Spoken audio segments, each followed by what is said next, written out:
Hi friends, আশা করি আপনারা সবাই ভালো আছেন। আপনাদের সবার ভালোবাসা নিয়ে কিন্তু আবার চলে এসেছি আমরা হাড়কিপ্টে নাটকের এপিসোড নিয়ে। আমরা দেখছিলাম হচ্ছে 26 থেকে 30। তো সেই এপিসোডের শেষের প্রান্তে আমরা চলে এসেছি, আর হয়তো একটা ভিডিও হবে এই ভিডিওটা হওয়ার পরে। তো আজকেও কিন্তু একটু মজার আছে, তো ভিডিওটা শেষ অবধি দেখার চেষ্টা করবেন। আর ভিডিওর অরিজিনাল লিঙ্ক কিন্তু আমাদের ডেসক্রিপশন বক্সে দেওয়া থাকবে। আর বন্ধুরা, আপনাদের কাছে একটা রিকোয়েস্ট, ভিডিওগুলো এই বাংলাদেশি যে নাটক হাড়কিপ্টে, এটা কিন্তু মানে মানে কি বলবো, সারা বিশ্বের লোকেরা দেখে। কিন্তু আমি যা হিসাব করে দেখেছি, প্রতিটা জায়গার লোকেরা দেখে।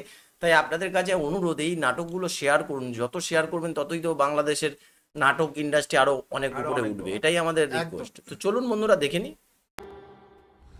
ওই রুডি দেন আর দুখান।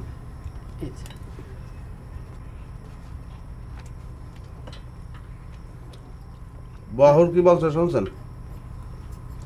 এতদিনে বলে ও শিওর হয়েছে আপনার মা। ওর কথা বাদ দে তো, পাগলের কথা। তোর মামা ওই ছোটবেলা থেকে সাথে সাথে রাখে ওর মাথাটা তার মতো খারাপ বানাইছে। তাই হারাধন মামা ফির মামার একটা ভালো শিক্ষাই দিছে। টাকার কথা আর কইস না তো বাপু। তারা বাপ মায়াতে যা শুরু করেছে, এখন মনে হচ্ছে আল্লাহ তাকে উচিত বিচার করেছে। না, এটা ঠিক বলছেন, কিন্তু বিচার তো এক বন্ধুর উপর দিয়ে যাইতে আছে। আমার মামার উপর দিয়েও যদি বিচারের বাণী একটু নীরবে নিবৃত্তে কান্দে যাইতো, তা আপনার জীবনটা একটু শীতল স্পর্শ পাইতেন। মানে এটা আমার মনে হয় আর কি। বিচার যে একেবারে এদিকে হয় নাই সে কথা কবার পাইস না গুল্লা। একেবারে জলজান্ত মুরগি হত্যাকাণ্ড হয়েছে না। মুখরার কথা আর উচ্চারণ করি না দুলা ভাই। হারাধন মামার ডাবের পানিতে মুখরার ইস্যুটা বাসিয়ে গেছে, ওটাতে আপনি আর জাগাইন না।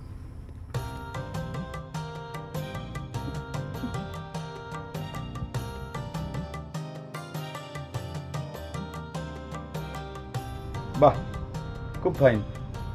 প্রত্যেক ওক্তে তো আজকে চাইলে ভাত বসাচ্ছু, আবার নিশ্চয়ই সকালের নাস্তায় ডজন খানিক করে রুটি পাচার করে দিচ্ছ, তাই না রে বললা? এই বহর, মানুষের খাওয়ার সময় এরকম করে কথা কয় নাকি? কি শুরু করলি তুই? থাক মানি, সমস্যা নাই। আর একটা কৌতূহল হয়েছে, ও জিগাইবে না। মনে কর আমাকে ফ্যামিলির মধ্যে এইসব রুটি ভাজি টেজি তো আমরা খাই না। নিম্ন হইলে পরোটার নিচে তো আমরা নামতে পারি না। তোর আইডিয়া জ্ঞান চমৎকার। হ্যাঁ, ঠিকই কইছ। অফ সিজনে 1 ডজন লাগে, আবার আম কাঁঠালের সিজন যদি হয় তাই মনে করে 6টা প্লাস হয়ে যায়, 18টা রুটি লাগে। একটা আন্ডা পোস্ট করিয়ে নিতে পারো। লোভ কত, ডিম পোস্ট। একখান রুটি যেরকম 2 কামড়ে চালান করে দিচ্ছু, মুখ তো না মনে হচ্ছে যে রাইস মিলের হলার। এরকম আধা খাঁচা করে কেউ খায় রে? খাদ্যের প্রতি কোনো মায়া দেওয়া নাই, তাই না? একটু ভালো করে চাবা খা, নালি পরে পেট খারাপ হবে পারে। এই বহর, তুই কি শুরু করলি? হ্যাঁ, তুই যদি বেশি বেশি কথা বলছিস। সাবানের দেশে কিছুই যায় না। মনে কর ডাইজেস্ট পাওয়ার যদি ভালো থাকে, তাই যারা বোকরা বোঝো তো, দাঁত নাই, হ্যাঁ গো হজম হয়ে যায়। কিন্তু তুই যেই পিলে এই রুডি আর ভাতের দিকে চাই রয়েছ, এই পিলে তো বাঘ ছাগলের দিকে চাইছে। যদি পেটের সমস্যা হয় এই কারণ হইবে। আমার চোখ লাগা তো দূরের কথা, তোর পেটে যদি বুমাও পড়ে তাও তোর পেট নষ্ট হবি না। কিছু যদি হয় তাহলে শিবানীর অভিশাপ হবে পারে। ডাবের পানি কাগের পেটে গেছে, সেটা আমার ধরা শেষ। দিলে ভাই, আপনাকে আমি কিছু কবে চাই না। এখানে কোনো কথা বলি তো কথার মানে অন্যরকম হয়ে যায়। আব্বা আপনাকে ডাকতেছে, রুটি কয়খান লাগে সেই হিসেবে আমার নেওয়ার দরকার নেই। যে কয়খান লাগে সে কয়খান মাইরে তাড়াতাড়ি আব্বার সাথে এসে দেখা করেন। যে কয়টা লাগে মাইরা ধাক্কা করে। যদি আমাদের দিদি বেঁচে থাকতো, তার ছেলে মেয়ের জন্য কাপড় এনেছি, শাড়ি এনেছি, এটা দেখে দিদি কি খুশি হতো। তা যা বলেছিস বলাদা। বলাদা, তোর কি মনে আছে আমরা ওপার চলে যাওয়ার আগে শেষ যখন এখানে এলুম, তখন দিদির জন্য সাজাদপুরের একটা সবুজ পাড়ের শাড়ি এনেছিলাম। শাড়িটা দেখে দিদি কি খুশি হয়েছিল না? কিরে শিবানী, তোর মুখটা গোমরা কেন রে মা? শাড়িটা তোর পছন্দ হয়নি? শাড়িটার দাম কত তুই জানিস? আমাদের ওখানে কোন লেভেলের এই মহিলারা এই শাড়িটা পরে জানিস তুই? এত বেলা হয়ে গেল, জামাইবাবু এখনো দরজা খুলছে না। শিবানী, তোর বাপকে ডাক না। বাবার শরীরটা খারাপ করেছে, বাবাকে এখন ডাকা যাবে না। হয় মামা, তোমার ঘরে আসার কথা শুনে দেখো আমার বাবা বিছানায় পড়ে গেছে কিনা। তোমার ঘরে শরীরের যে ওজন, সেই ওজনে তার বাড়ির মাটি দাবে গেছে না, সেই সঙ্গে তার এখন গঙ্গা প্রাপ্তি না হয়ে যায়। দেখিস কিরকম ডাকাচ্ছে হ্যাঁ, ও বলিলাই কেমন করে তাজা বাপটাকে মেরে ফেলছে। কে রে এ জাঙ্গা, বাবার শরীর খারাপ হতে পারে না? হ্যাঁ, যে সুখ শান্তির মধ্যে 24টা ঘন্টা আমার বাবাকে তুই রাখছু, তোর জ্বালা যন্ত্রণায় তিষ্ঠারের উপায় আছে। আমার বাবা যদি শক্ত সামর্থ্য না হইতো কবে তোর জ্বালা যন্ত্রণায় গঙ্গা পাত্রী ঘটতো। বদমাইশ চ্যাংড়া করে কার খাচ্ছু, কার পড়েছু, সেই বাপের এরকম করছু। ও মামা, তোমার ঘরে কই বাপের নামে যে এই ধরনের কথাবার্তা করছে, তার কোনো রকমের কোনো প্রতিবাদ করিচ্ছাও না, নীরবে শুনে যাচ্ছাও? প্রতিবাদ করার সুযোগ তো দিলি না, তুই তো নিজেই তো প্রতিবাদের ঝড় উঠিয়ে দিয়েছিস। ঝড় তুলবো না কিসের জন্য? কে রে মামা, তোমার ঘরে কি কোনো আক্কেল পছন্দ কিছু নাই? নিজের একবার চিন্তা করতে পারছ না? কোনো সংবাদ দেওয়া নাই, কিছু নাই। আটকা এ ধরনের দুজন মানুষ এসে বাড়ির উপরে হাজির হয়েছ, কে তা দেখি কি আমার বাপের শরীর খারাপ হতে পারে না? আরে ভগবান, হ্যাঁ, আমার বাবা এত পূজা অর্চনা করছে, এত মানুষের উপকার করছে, তাও কি আমার বাপের কপালে একটা মানুষের মায়া মমতা জুটবি না? কার কথা কপু, নিজের সালেরই যে অবস্থা, তা তো ঘরের কথা তো বাদ দিবি।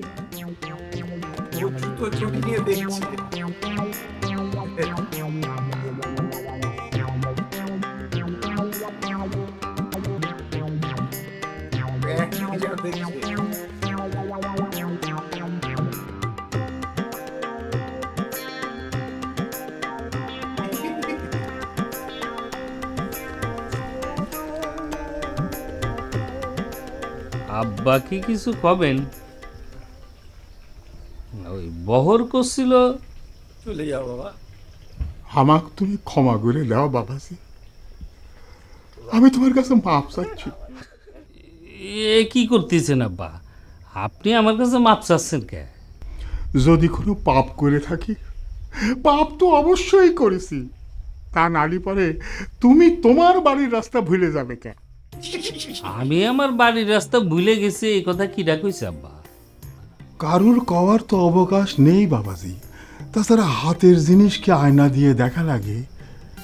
সেই যে তুমি আমার বাড়ি কবে আইছো, দিন তারিখ তো মনে করো আমার ভুল হয়ে গেছে। আমার মনে আছে আব্বা, এই ভাদ্র মাসের। আমি আর সেসব মনেও করবে চাই নে বাপু।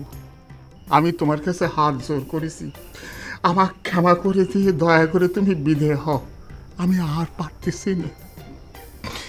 এই কয়দিনে আমি একেবারে জেরবার হয়ে গেছি। আমি তো বাড়ি যাওয়ার জন্য এক পায়ে খাড়াই হয়ে আছি আব্বা, কিন্তু আম্মা তো কিছুতেই যাবের দিবার চায় না।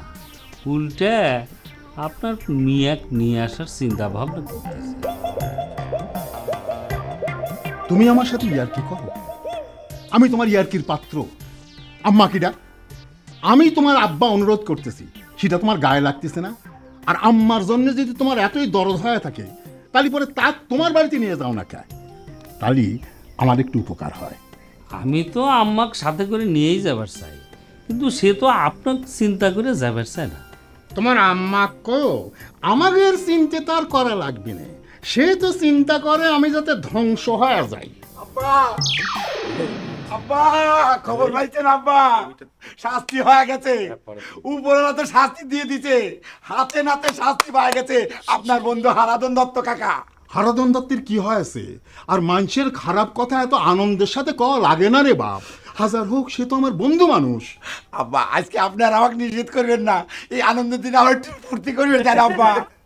আব্বা, আপনার বন্ধু আমাদের সাথে যে খারাপ ব্যবহার করেছে, আমাদের মনের ভিতর যে আঘাত দিচ্ছে, সে কিছুটা রেজাল্ট পাবি না আব্বা।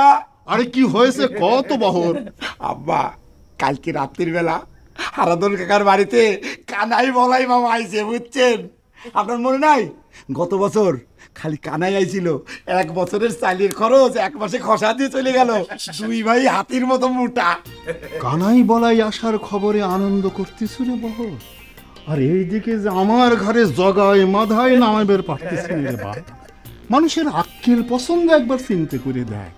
শ্বশুর মরে ভূত হয়ে যাচ্ছে, সেদিকে কোনো খেয়াল নেই, এদিকে শাশুড়ির জন্য দরদ একেবারে উতলে উঠছে।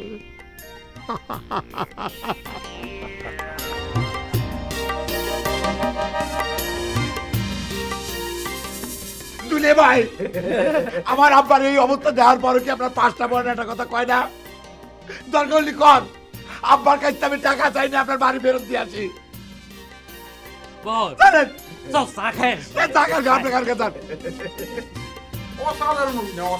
আব্বা, আব্বা, আব্বা, আচ্ছা জামাইবাবু, আপনার কি কোনো পরিবর্তন হবে না? রাতে আমাদের সাথে কি ব্যবহারটা করলেন বলুন তো? আপনি কি ভেবেছিলেন এটা হারাধন দত্তর বাড়ি না বললে আমরা চলে যাব? যা ভেবে আমাদেরকে এত বোকা পেয়েছেন? কে তোমার ঘরে এত বোকা ভাবিচ্ছে? হ্যাঁ, এদেশে থাকতেই বলে আমার বাপ তোমার ঘরে শয়তানি বুদ্ধির সাথে পেরে উঠে নাই। আর এখন তো গেছো আসল বুদ্ধির দেশে, যে দেশে মাটির গুণেই মেন্টের মাথার মধ্যে বুদ্ধি বলে গিজ গিজ করে। এতদিন জানতাম ভাগ্নে ভাগ্নি মামা মাসিদের পক্ষে কথা বলে, তোর ক্ষেত্রে তো সেটা উল্টো দেখছি রে ভাগ্নি।